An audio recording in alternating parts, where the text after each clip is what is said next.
Hello everybody and welcome back to LMM, and today we're here at the Whitwell and Reepham Railway, or possibly if you're a local I'm told it's pronounced Reepham. I don't know how you get Reepham from something spelled Reepham, but never mind. And today they're having a gala because today is the last day in traffic of their Andrew Barclay Victory, which is a locomotive that's been on my radar for some time. It looks superb in its grey livery just parked over there, and today is its last day in traffic and I thought I really should come along and see it before it goes out of ticket. And also it's the first day, well, second day in service for Agecraft number 3, which is a locomotive I saw in a pile of bits when I came here and filmed Georgie, which some of you guys might remember happened a long time ago on the channel. So here today, watch trains trundling about. There's some good trains, double headers. The weather seems to be absolutely beautiful. So welcome to Chasing Dinosaurs.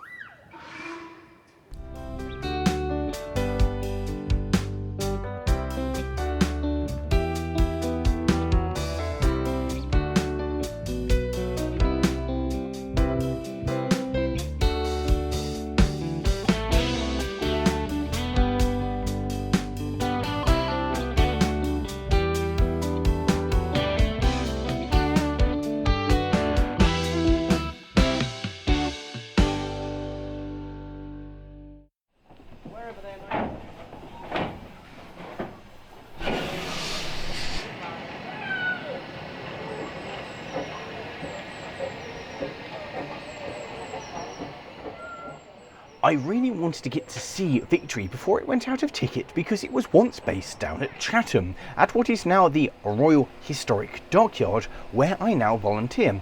And it didn't always wear this rather fetching grey livery. It too was once green, like the other engines preserved at Chatham.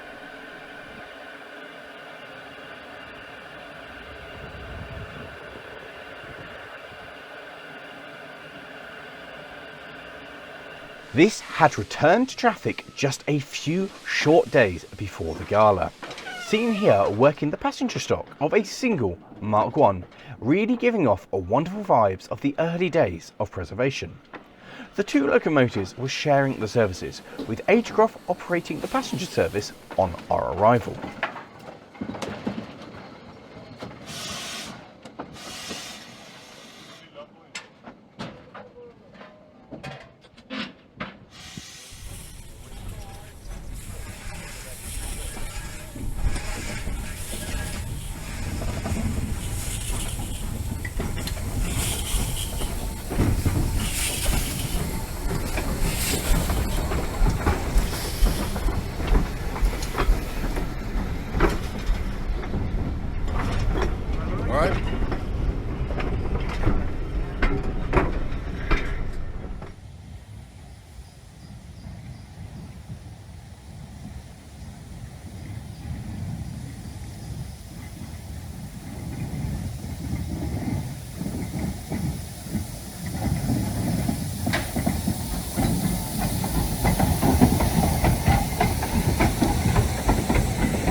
The passenger services were running out from the platform, up the line, and then propelling back into the cattle dock, giving passengers the chance to get off the train and see the yard from the other side. The train would then leave again, heading up the line and propelling all the way back to the platform where it started its journey.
And after a few runs of heading up and down the line, it was time to change motive power.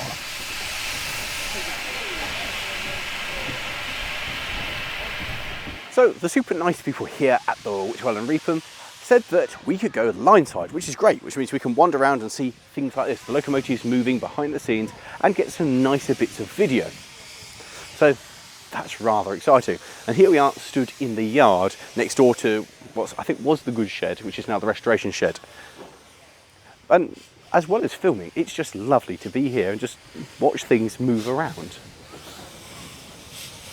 And also the weather is absolutely glorious.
Having collected its train and reversed out of the station, Victory headed out on its runs.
whilst Victory was running, we went and had a look at what else was going on, which included models of the M&gn and some micro O-gauge layouts.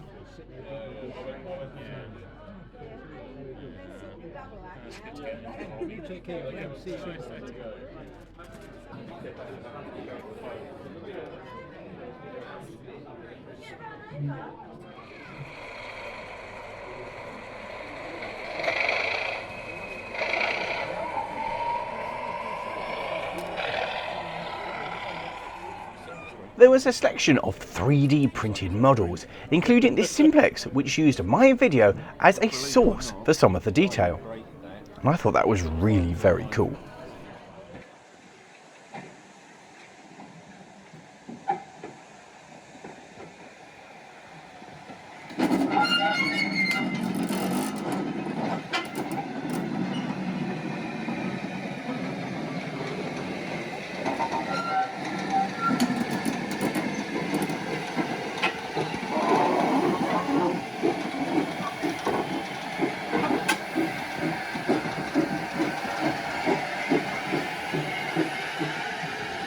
With Victory returning to the platform, Agecroft was readying itself with the freight.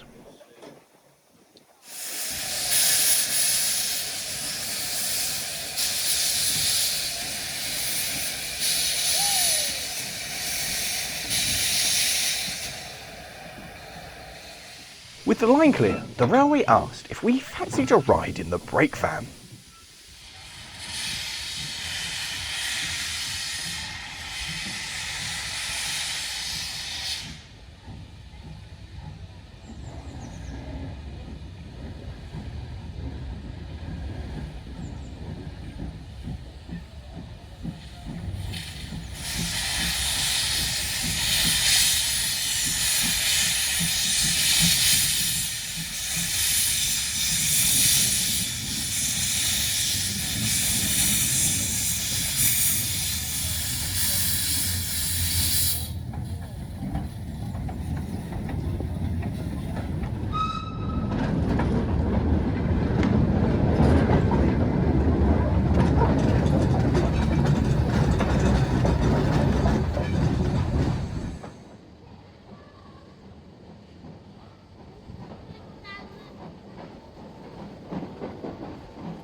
The demonstration freight now returned back to the yard, which meant that when it got there, age trough number 3 would be free to uncouple and pull forward into the yard.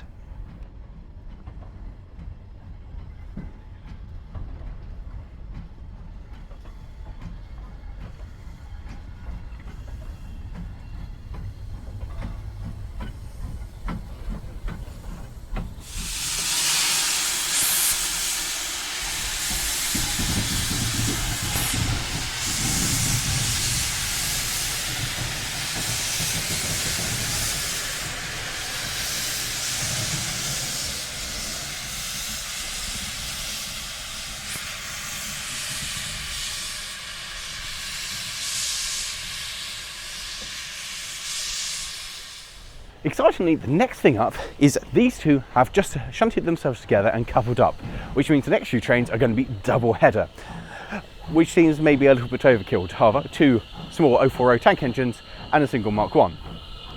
But I'm excited about it nonetheless.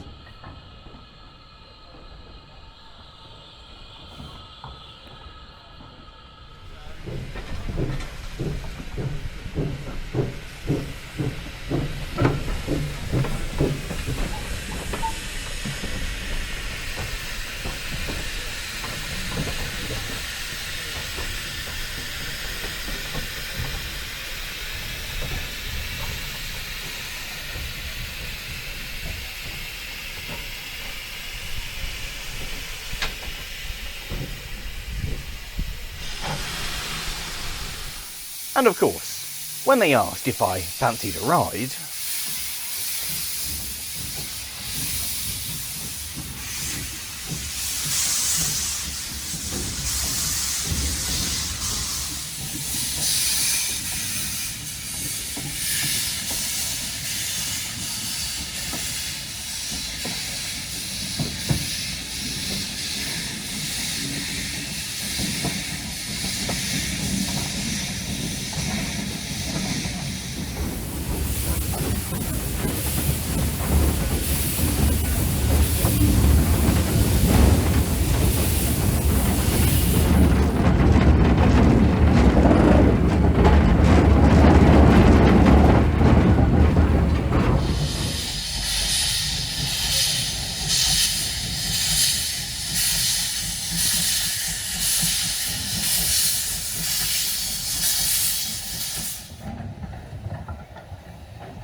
These trips were double runs, stopping by the shed and then going up the line again.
With all of the double header runs completed, it was time to uncouple Agecroft and allow Victory to take its final train before overhaul.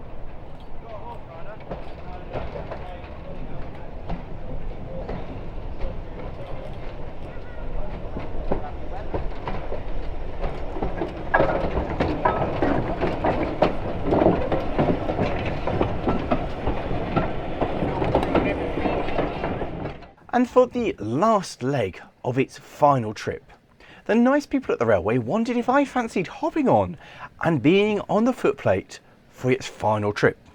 And of course, I thought about this long and hard before saying, oh yes, yes please.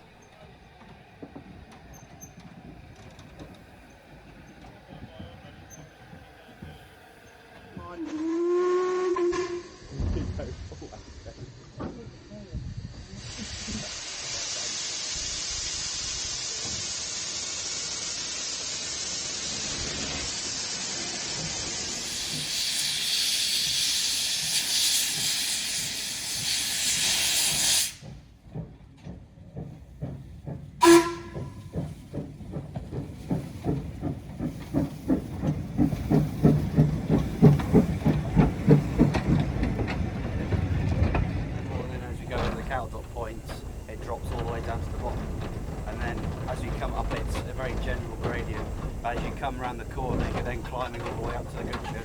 Ah, gotcha. It's weird that it's going, because it's been such a staple of here. Like, you think of the railway here and you think of this. Yeah, you do, yeah.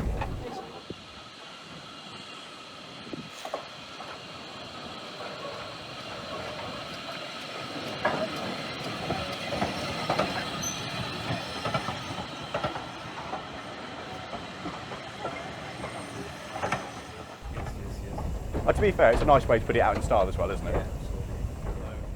Oh, it's good. This has been a wonderful event as well, and for you guys to do something like this has been super. Really put you on the map.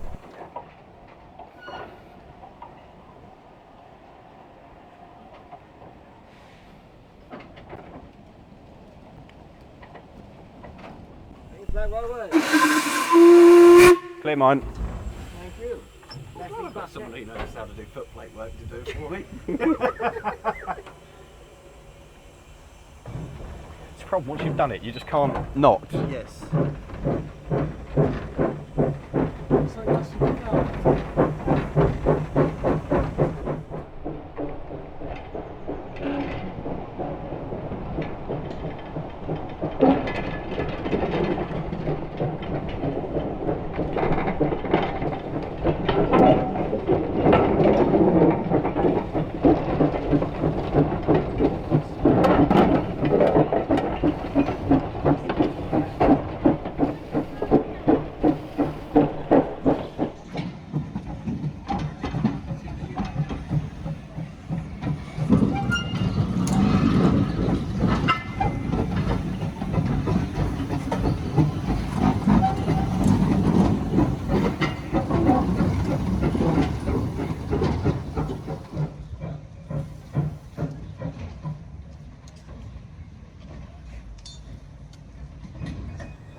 Gents, that was an absolute pleasure. Thank you very much. No worries. Will that be our last public train then? That is. That's it. That's done.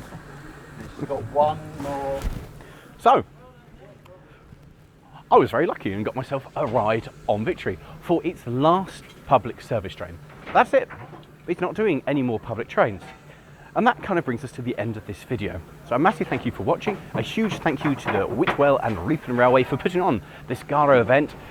Saying goodbye to Victory and hello to Agecroft.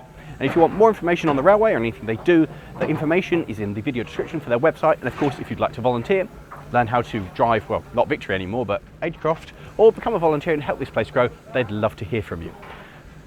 And that was going to be the end of the video, and I was going to walk out now. But they've decided that working the last train of the day wasn't good enough. And in fact, they're going to take it off now and put it on the freight and let it finish its ticket with a double-headed freight. And I think that's lovely. So, thanks for watching, guys. And we'll just watch that and that in the evening light disappear. Ta-ra.